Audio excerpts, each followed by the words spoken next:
Hello and welcome back. I'm Nicole, a cottage witch, and today I'll do a quick little February acquisitions video. One of the things that I got this month that was also in my favorites is this puzzle board, which is exactly what it sounds like. It's a board that you do puzzles on. And it's got these drawers, 4 of them, that you can pull out and sort puzzle pieces into. It's on a, whoops, there goes the remote. It's on a Lazy Susan, so you can rotate it, turn it all the way upside down, which is handy. I finished this Van Gogh painting puzzle. I always forget that this puzzle piece they actually forgot to print on it or something. I don't know what happened there. It fits in that spot, but it's missing the color.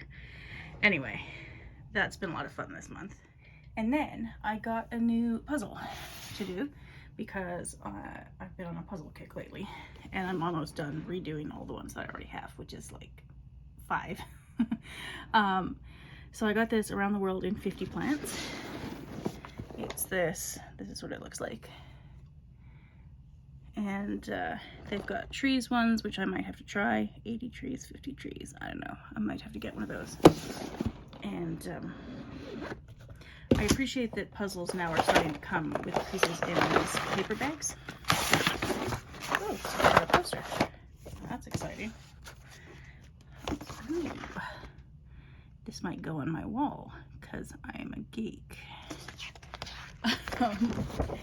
So it looks like it's got, yeah, so I don't know if you can really tell. Here, I'll do this again. Okay, so it's got the puzzle on one side, plants on the other side with where they're from. Just big, but then it's got a whole bunch more plants on the other side. So I assume these are all the plants that are in the puzzle. So I'll have to read about them, which will be pretty cool because I'm not familiar with all of them. Ooh, it's got phytoplankton. Oh, that's fun. So that I will start probably today. I may reward myself if I actually start my taxes today, which I should do, by starting this puzzle afterwards.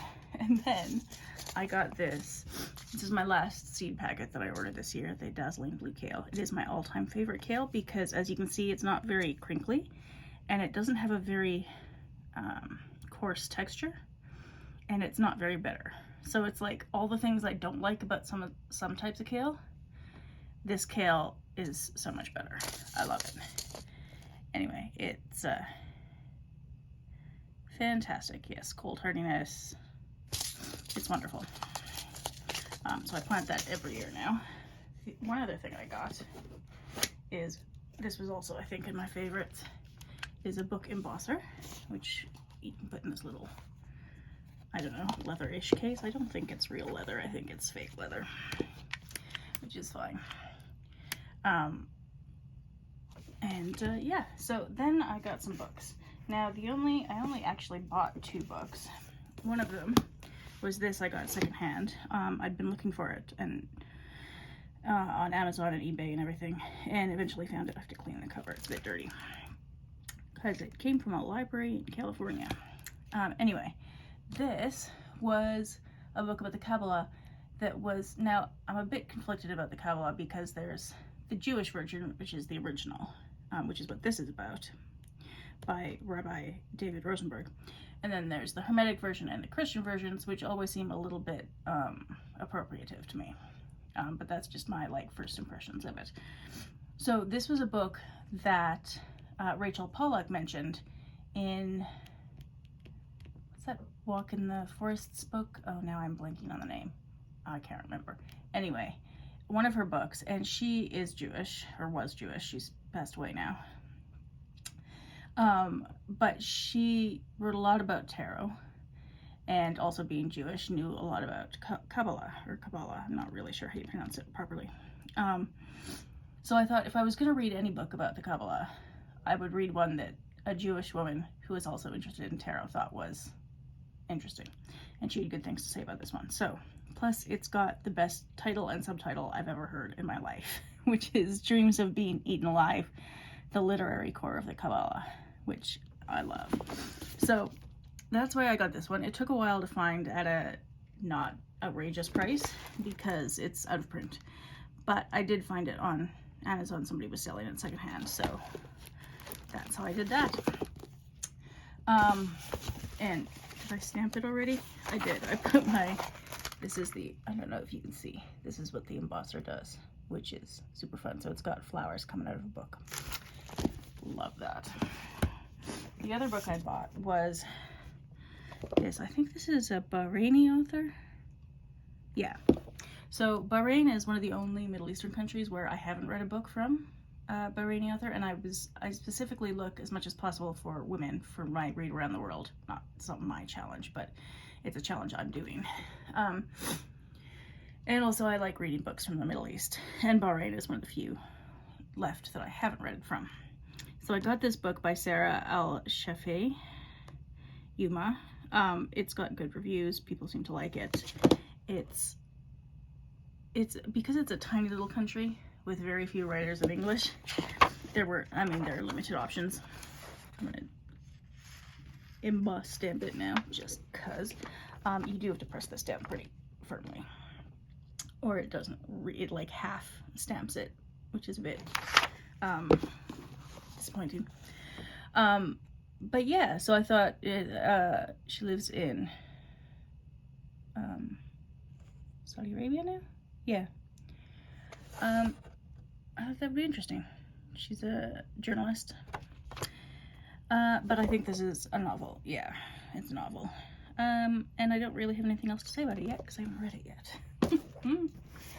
Also about the Middle East. Okay, so you find all sorts of weird things in free little libraries. This is one of them. I don't know if this will be a good book. It might be abysmal. Arab States of the Lower Gulf, People, Politics, and Petroleum by John Duke Anthony. It is by an American, and I'm trying to read more history of the Middle East by people from the Middle East. And he may or may not know what he's talking about. It's published by the Middle East Institute in 1975. Having read Orientalism, it'll be interesting to read this and find out if there are still a lot of like Orientalist assumptions, basically racist stereotypes in this book, as there are in a lot of books about the Middle East by both British and American authors, like a lot. So anyway, it might be terrible, it might be fascinating, I have no idea, but it was in a free little library and it looks very unassuming. The dust jacket is gone.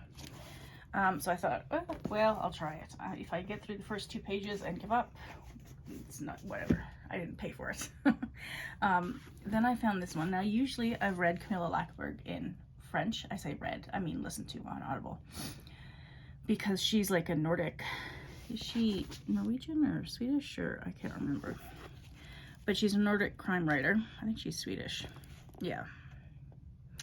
And a lot of her books are translated into French on Audible, so I've listened to a lot of them, and I really like them. They're a lot of fun, even though I don't understand everything in French. And so I got this and thought, yeah, I haven't read this one yet in either language. It could be interesting. I do like Nordic crime type novels. And the last one that I got was also from the Free Little Library, which I also may or may not keep. It's The Woman's Guide to a Trouble-Free Menopause. Now, I'm not quite there yet. I'm 38, almost 39. But you know, it's on the horizon. And I do like herbalism, and I haven't learned a lot about traditional Chinese medicine. And this seems to be by an actual Chinese person, which not all TCM books are. Some of them are by Westerners and a little bit suspect. So I thought, well, that's interesting. I might read it and see what I think. I'm not opposed to Western medicine. I like the Korean approach, which is to equally value Western medicine and traditional Korean medicine in terms of however they can help somebody. So if you need to be like on a cancer treatment, you can do that with Western medicine, and then you could take TKM products for the side effects, that sort of thing, just to help you feel better.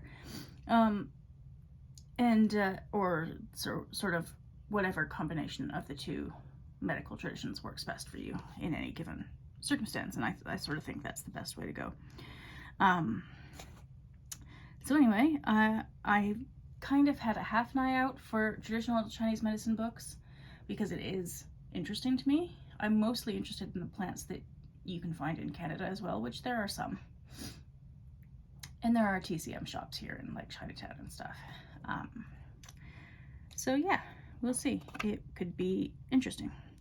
I'm sort of interested in the whole body theory of TCM and other traditional practices as well. It's why I like herbalism, because Western medicine sometimes feels very like just looks at one thing for about 15 seconds and then you're out of the office and that's it. And this is more holistic.